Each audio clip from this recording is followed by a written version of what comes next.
It's truly amazing the number of conditions that respond favorably to cannabis.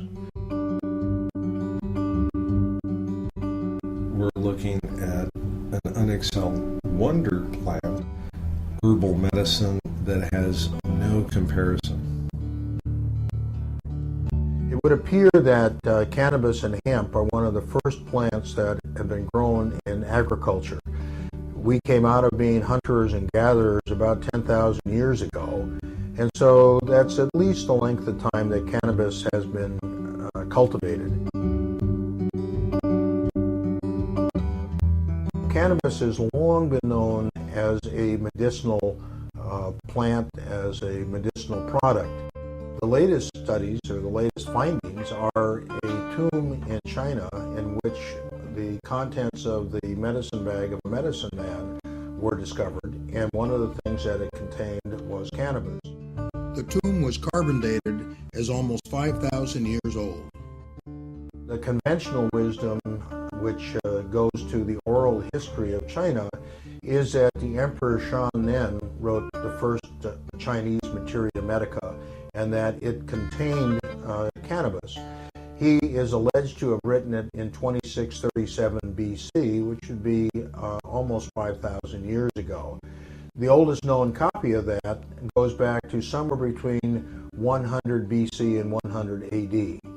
The oldest actual written record of the use of cannabis as a medicine is found in the writings of the Indian, as in India, Ayurvedic medicine, in which that a piece of history is dated at somewhere between 1100 and 1700 BC.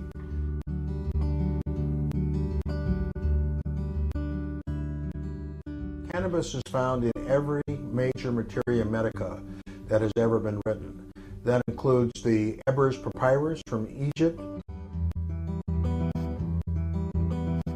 It includes the writing of Dioscorides, who was Nero's doctor.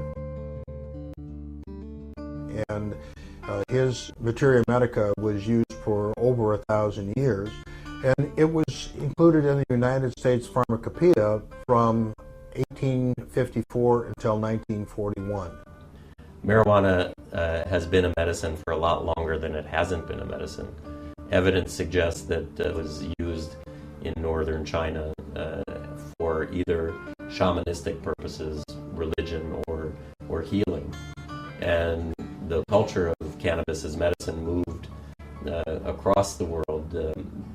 India was very big in the use of marijuana, and it was from India that W.B. O'Shaughnessy, who worked for the British East Indies Company, picked up cannabis and brought it to the United Kingdom, where apparently it was Queen Victoria's favorite treatment for her menstrual cramps. Ultimately, it came to the U.S., and in the early part of the 20th century, most of the major drug companies in this country were actually producing cannabis medicines.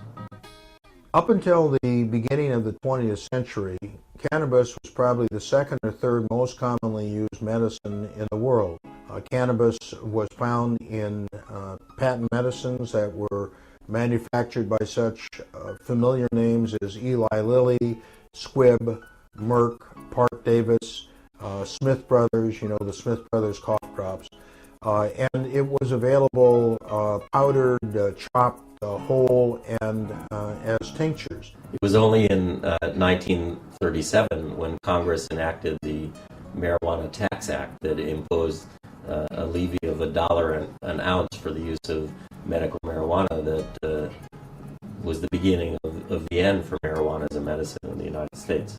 It was in 1942 that it was totally removed from the U.S. Pharmacopoeia, or the formulary, but up until 1942, physicians could still write prescriptions for cannabis. So, marijuana hasn't been a medicine for 68 years in this country, but it has been a medicine in the world for 3,000 years. There was the misconception that use of marijuana led to debauchery and physical violence. And for that reason, I guess the investigator, I guess we were probably more conservative than we are now. That's hard to believe. So it was considered the way alcohol was considered back in the time of Prohibition. And so it was prohibited, all uses of marijuana, because it had been used medicinally as well as for recreationally. So all uses were declared illegal, and marijuana then was given the status of a Schedule I substance, which means a substance without any recognized, any demonstrable therapeutic effects, as opposed to cocaine, which was also declared illegal for recreational use, but it still had medicinal properties as a local anesthetic, for which it is used today, to this day. That's Schedule II.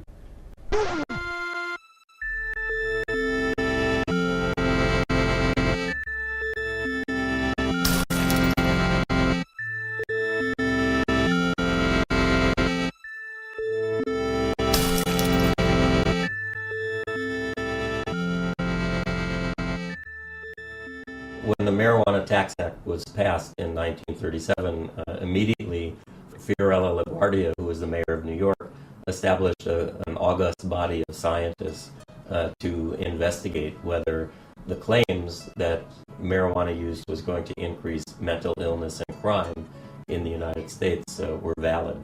And the LaGuardia Commission report was issued in 1942, and they concluded that marijuana was a good medicine, and that the claims that its use would increase crime and mental illness were unsubstantiated.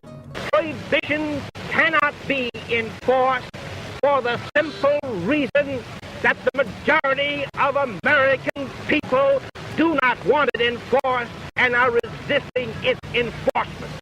That being so, the orderly thing to do under our form of government is to abolish a law which cannot be enforced, a law which the people of the country do not want enforced.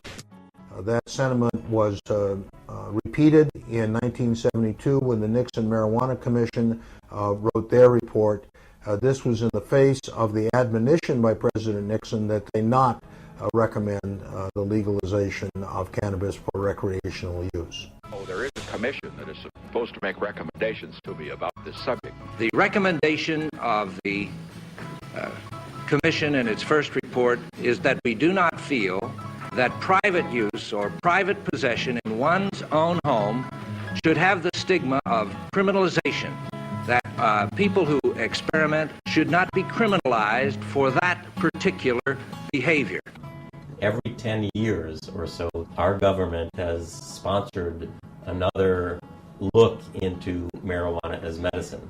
The last one actually now being 1999, when the Institute of Medicine did it. And every 10 years, these august bodies come up with the same conclusion, that there's medicinal value to marijuana and its adverse effects and addictive potential and gateway drugness are overstated. And for some reason, every 10 years, these reports go, I don't know if they're ignored, but they certainly don't seem to change policy. In 1974, a fellow with glaucoma who was going blind named Robert Randall was arrested for possession of marijuana. He had found that using the marijuana had diminished the symptoms that he was having, and it was later found by both Johns Hopkins and the Jules Stein Eye Institute at UCLA that this was the only thing that would preserve his eyesight. And the federal government then agreed to provide Mr. Randall with marijuana for medical purposes. He had made an agreement, or the government thought he had made an agreement, not to tell anybody about this. Well, as soon as it happened, he told as many people as he could, and began to spread the word, and people began to apply for this program, which was called the IND program. At one time, there were as many as 15 Americans who were receiving 300 hand-rolled marijuana cigarettes a month from the federal government. And there were another 35 people who were approved for the program. In 1989, the first Bush administration decided that they needed to review this. They were concerned that too many people were applying for the program, and if too many people got on it, the public might get the, quote, wrong idea that marijuana actually had some medical value, which of course it actually does have some medical value. Just prior to that time, in 1988, the chief administrative law judge of the Food and Drug Administration issued a ruling recommending that marijuana be rescheduled from Schedule 1 to Schedule 2. In his ruling, he found that marijuana was one of the safest therapeutic agents known to man, and he stated that it was safer than eating 10 potatoes. So I've always been very careful about the number of potatoes I've eaten since then.